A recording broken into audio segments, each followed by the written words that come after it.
Hello, what's up? Wala video na naman po tayo. So ngayon, bibisita tayo sa ating sa Bruno sapagkat mayroon silang buffet na 299 pesos lang.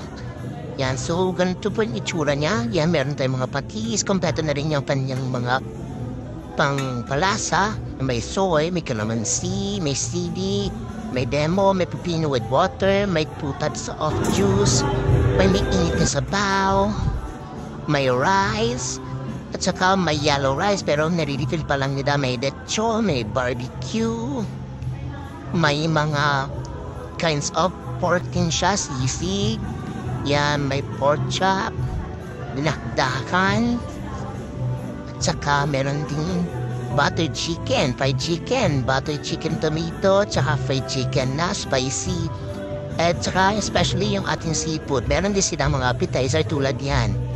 Merong fruit salad, vegetable salad, may pork,